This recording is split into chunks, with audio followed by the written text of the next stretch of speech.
Pinaghahandaan na ng Malacanang ang nalalapit na State of the Nation Address ni Pangulong Aquino sa Hulyo. Ito na ang ika-4 na sona ng Pangulo. Ayon kay Secretary to the Cabinet, Jose Rene Almendras, patuloy na tinitipon ang report ng iba't ibang ahensya ng gobyerno.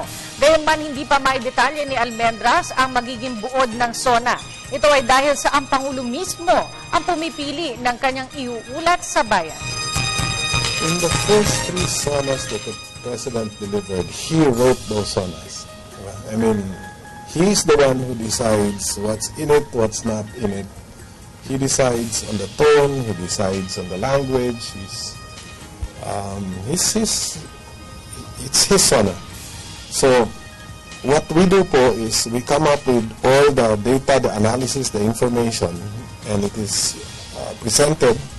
And in the end, siya po ang magsasabi na yan isasali ko o yan hindi ko sasali.